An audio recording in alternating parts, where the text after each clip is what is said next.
Nightwing 125, Legacy number 312, Dan Waters writing with Francesco Francavilla on the art. Now, I'm always down for a bit of Francavilla art. I'll have you know.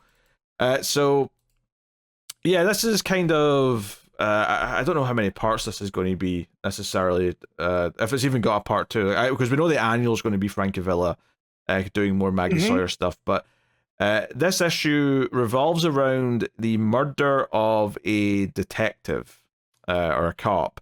When he's getting out of a bar, he gets out of Hogan's Alley in Bloodhaven, and a killer, so some smoke and mist show up, right? So it's very kind of like spooky almost.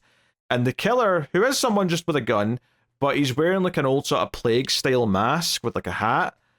So very kind of old school kind of vibes, a lot of character.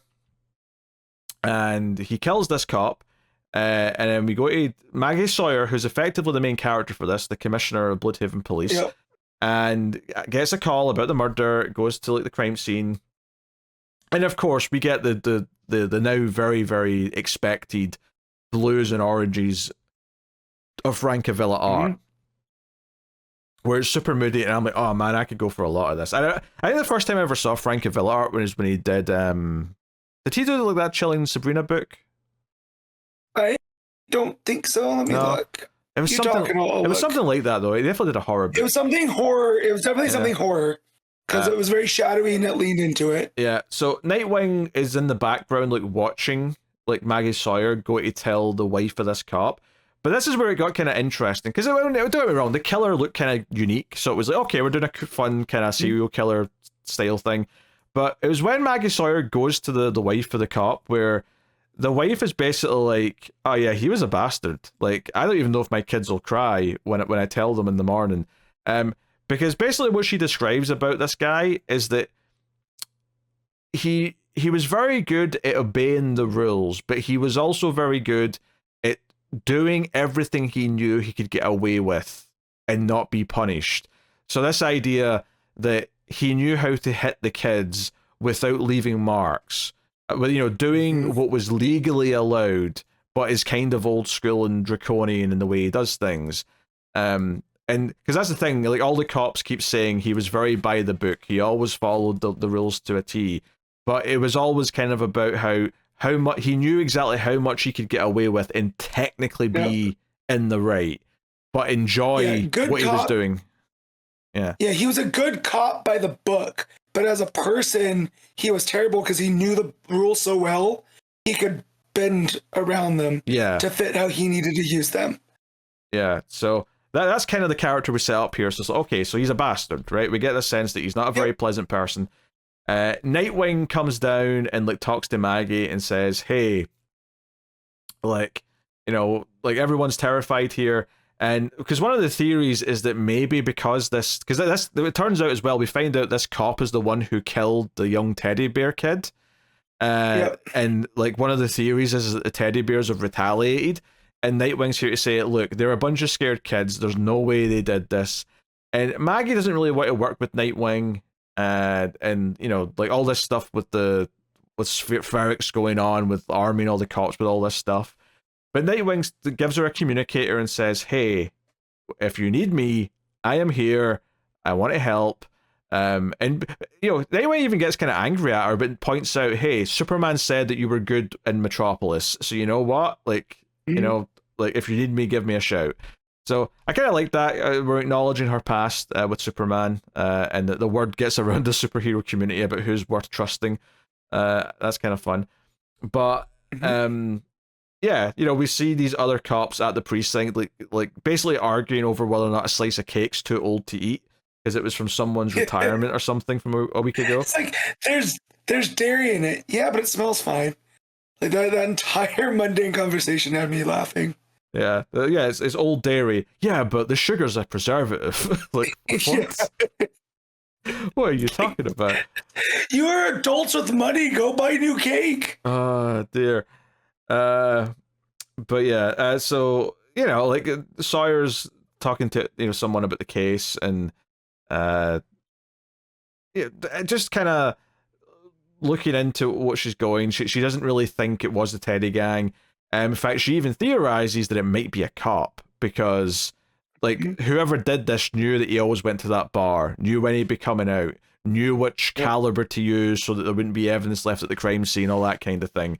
And that's when she gets a call, and she ends up going to see a retired cop, this old timer who trained the guy who died, and he basically kind of says, yeah, he was a good kid, did things by the book. There's that phrase again, but he brings up that there was kind of like a myth that there was this like this cop who died a long time ago who would come for like revenge and enforce any cops who didn't stick up for other cops. And it's not even like this is saying this was a spirit of vengeance who came after bad people per se, because he specifically points out that's not the case. He talks about how, oh no, there's a code, like there's an unspoken rule in the police force that you're there for each other. Even if the other cop is corrupt and does really bad things, you don't rat him out and you stick up and give him backup when he needs it, so on and so on. And that there's this myth that this like old dead cop will show up and punish you and enforce this rule if you're someone who's not been there for another cop, or you've put them in trouble, or whatever it may be. And it's like, okay, so we're doing kind of like a spooky horror story of this, like, you know, corrupt cop of vengeance or something. Like, I don't even know what to call it. But yeah, this thing shows up. Like, smoke starts to fill the room, and we get this plague doctor looking guy with a gun. It's a really cool image. He's got a really distinct look. It's very evil Sandman, but with the plague doctor mask, right? Yes, absolutely. That's exactly what it is. So, yeah, she presses the button and gets Nightwing to jump in. So Nightwing comes in, but the bad guy, the killer here. In fact, did he give him a name? Actually, the killer, Captain Hallow. Yeah, he did. Captain Hallow is the name of this killer character.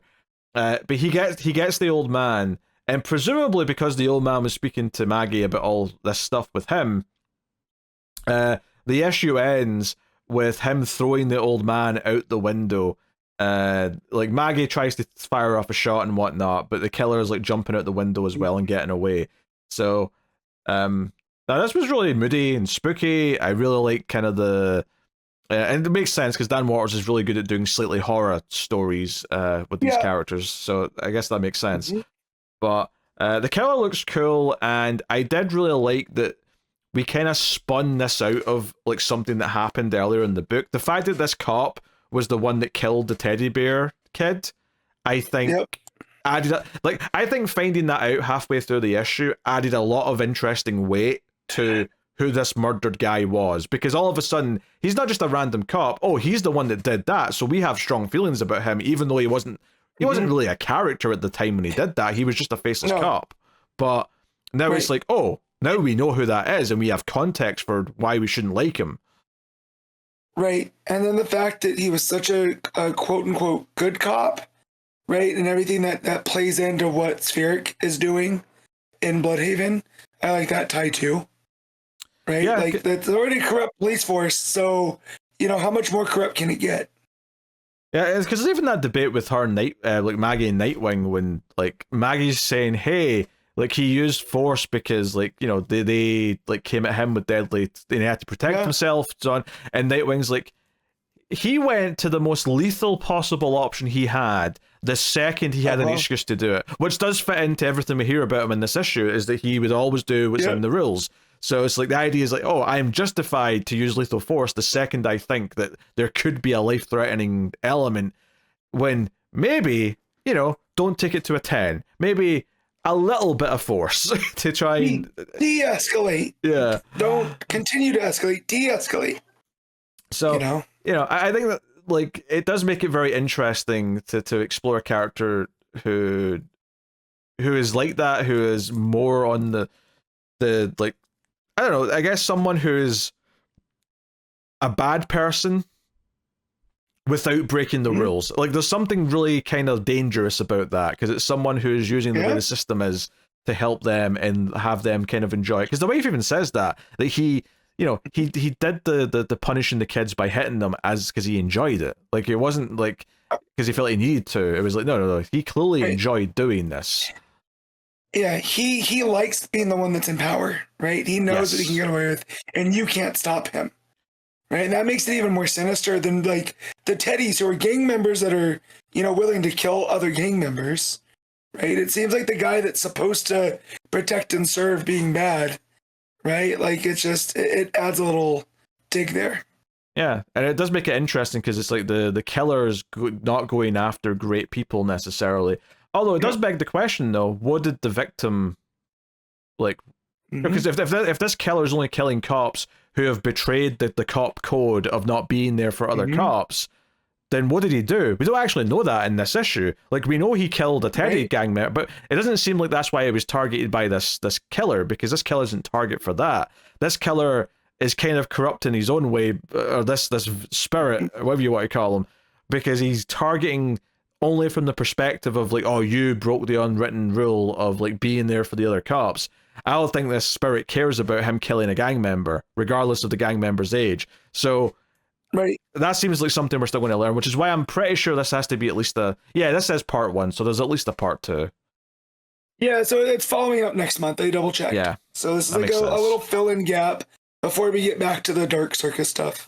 This is, you know, I enjoyed the Wonder Woman story well enough, but this for me is like, oh no, this is an exciting like 2-part fill-in. Like I'm like, oh, I'm way into this. Also kind of a murder investigation, although a much more normal one in a lot of ways. Yes. But no, I dug this a lot. I was really into this issue.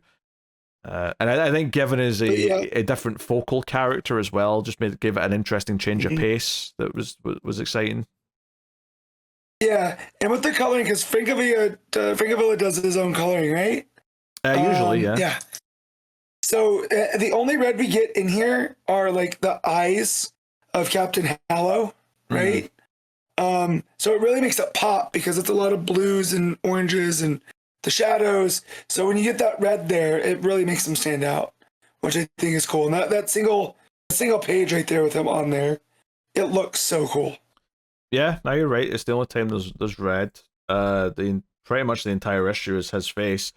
There's also other colors that are just absent the entire time. Like there's nothing in this book that's green. I'm pretty sure. Like I'm looking through. There's no green, and there's no, I guess, pink either for that matter. Like there's just entire colors that are just not in the book. It gives it almost like a sepia tone kind of quality, which makes it feel like dingy. So like on the underside of things.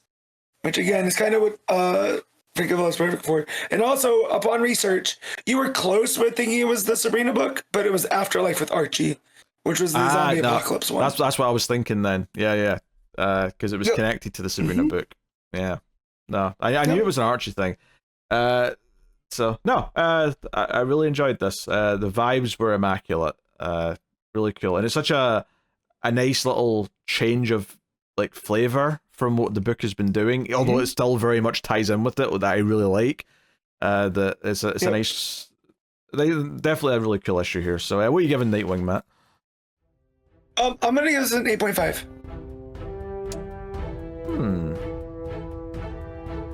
I'm gonna go 9. I gotta go 9 on this one. No, there you go. Yeah, there you go.